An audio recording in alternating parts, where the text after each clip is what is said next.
Hi friends, ഇന്ന് ഞങ്ങൾ വയനാട് പോയപ്പോൾ എടുത്തിട്ടുള്ള ഒരു കുഞ്ഞു വീഡിയോ ആണ് നിങ്ങളുമായിട്ട് ഷെയർ ചെയ്യുന്നത്. എൻ്റെ 2 ചേച്ചിമാരും അമ്മയും അനിയനും എല്ലാവരും ഉണ്ടായിരുന്നു.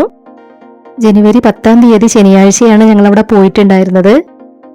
നാടുകാണിച്ചുരം വഴിയാണ് ഞങ്ങൾ പോയിട്ടുണ്ടായിരുന്നത്. അപ്പോൾ ഫോട്ടോ എടുക്കാൻ വേണ്ടിയിട്ട് എല്ലാവരും വണ്ടിയിൽ നിന്ന് ഇറങ്ങിയതാണ്. എൻ്റെ വലിയ ചേച്ചിയുടെ മോള് മേപ്പാടി ഹെൽത്ത് സെന്ററിലാണ് വർക്ക് ചെയ്യുന്നത്. അപ്പോൾ അവളുടെ അടുത്തേക്കാണ് ആദ്യം ഞങ്ങൾ പോകുന്നത്. അപ്പോൾ ബ്രേക്ക്ഫാസ്റ്റിനുള്ള നൂലപ്പവും വെള്ളപ്പവും കറിയൊക്കെ ഇവിടുന്ന് കൊണ്ടുപോയിട്ടുണ്ടായിരുന്നു. ചായ പിന്നെ ചേച്ചിയുടെ മോൾ അവിടെ ഉണ്ടാക്കി. അപ്പൊ ചായ കുടിക്കലെല്ലാം കഴിഞ്ഞതിന് ശേഷം അവൾ വർക്ക് ചെയ്യുന്ന ഹെൽത്ത് സെന്റർ ഞങ്ങളൊന്ന് പോയി കണ്ടു. അതിനുശേഷം ഞങ്ങൾ അവളെയും കൂട്ടി അവിടെയുള്ള സ്ഥലങ്ങളൊക്കെ കാണാൻ വേണ്ടിയിട്ട് പോവുകയാണ്. വണ്ടിയിൽ അവർ പാട്ടൊക്കെ വെച്ച് ഡാൻസ് ഒക്കെ കളിക്കുന്നുണ്ട്. അവിടെയുള്ള കുറച്ച് സ്ഥലങ്ങളൊക്കെ കണ്ട് രാത്രിയോട് കൂടി തന്നെ ഞങ്ങൾക്ക് തിരിച്ചു പോരും വേണം. സെക്കൻഡ് സാറ്റർഡേ ആയതുകൊണ്ട് പിന്നെ എല്ലാവർക്കും അവധിയാണ്. അതുകൊണ്ടാണ് ഈ ഒരു ദിവസം തിരഞ്ഞെടുത്തത്. അപ്പൊ ഞങ്ങൾ അവിടെ നിന്നും ആദ്യം വന്നത് വയനാട് ദുരന്തം നടന്ന സ്ഥലത്ത് ഇന്ത്യൻ ആർമി നിർമ്മിച്ച ബെയിലി പാലം കാണാൻ വേണ്ടിയിട്ടായിരുന്നു. നമ്മുടെ കൂടെ ജീവിച്ചിരുന്ന ഒരുപാട് പേരുടെ ജീവൻ പൊലിഞ്ഞ ഈ ഒരു സ്ഥലം വിഷമത്തോടെ അല്ലാതെ നമുക്ക് കാണാൻ കഴിയില്ല. അപ്പൊ ഞങ്ങൾ അവിടെയെല്ലാം എത്തിയ സമയത്ത് നല്ല വെയിലായിരുന്നു.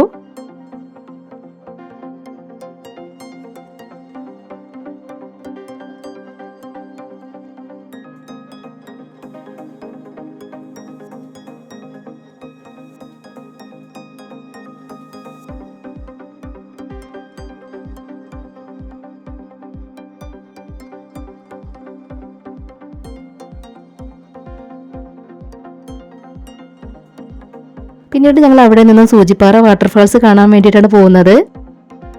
സൂചിപ്പാറ വാട്ടർഫാൾസ് കാണാൻ വേണ്ടിയിട്ട് വന്നതാണെങ്കിലും അത് കാണാതെയാണ് ഇവിടെ നിന്ന് തിരിച്ചു പോയത്. ആ സ്റ്റെപ്പുകളെല്ലാം ഇറങ്ങി തിരിച്ചു കയറേണ്ടെന്ന് ഓർത്തിട്ട് ഞാൻ താഴേക്ക് ഇറങ്ങിയില്ല. അവരൊക്കെ ഇറങ്ങി അതെല്ലാം കണ്ടു. ഉച്ചയ്ക്ക് കഴിക്കാനുള്ള ഫുഡ് ഞങ്ങൾ വന്നപ്പോൾ കൊണ്ടുവന്നിട്ടുണ്ടായിരുന്നു. അവിടുന്ന് തിരിച്ചു പോരുന്ന വഴി റോഡ് സൈഡിൽ നിന്നാണ് ഞങ്ങൾ ഫുഡൊക്കെ കഴിച്ചത്. ബിരിയാണിയാണ് ഉണ്ടാക്കി കൊണ്ടുവന്നിട്ടുണ്ടായിരുന്നത്. ബിരിയാണി ഞാൻ കഴിക്കാത്തതുകൊണ്ട് എനിക്കുള്ള ഫുഡ് ചേച്ചീൻ്റെ മോൾ അവിടെ ഉണ്ടാക്കിയിട്ടുണ്ടായിരുന്നു. ഫുഡൊക്കെ കഴിച്ചതിന് ശേഷം പിന്നീട് ഞങ്ങൾ വയനാട് പൂപ്പോരി കാണാൻ വേണ്ടിയിട്ടാണ് വന്നിട്ടുണ്ടായിരുന്നത്. അവിടെ നല്ല രീതിയിലുള്ള തിരക്കായിരുന്നു. അവിടെയുള്ള എല്ലാം ഒന്ന് ചുറ്റി നടന്ന് കാണാൻ വേണ്ടിയിട്ട് പറ്റിയിട്ടുണ്ടായിരുന്നില്ല. തിരക്ക് കാരണം കുറച്ച് സ്ഥലങ്ങളൊക്കെ ചുറ്റി നടന്ന് കണ്ടു. ഇനി ഇതും കൂടെ കണ്ടു കഴിഞ്ഞതിന് ശേഷം ഞങ്ങൾക്ക് ഇവിടെ നിന്നും തിരിച്ചു പോകണം. വളരെ മനോഹരമായിട്ടുള്ള കാഴ്ചകളാണ് നമുക്കവിടെ കാണാനുള്ളത്. തിരിച്ചു പോരുന്ന സമയത്ത് കൂടെ ഉണ്ടായിരുന്ന കുറെ പേര് കൂട്ടം തെറ്റിയൊക്കെ പോയിട്ടുണ്ടായിരുന്നു. ഏതായാലും അവിടുത്തെ കാഴ്ചകൾ കുറച്ചൊക്കെ കണ്ട് രാത്രിയോട് കൂടി തന്നെ ഞങ്ങൾ അവിടെ നിന്നും തിരിച്ചു പോന്നു. അപ്പോൾ നമ്മുടെ ഇന്നത്തെ കുഞ്ഞു വീഡിയോ ഇത്രയേ ഉള്ളൂ.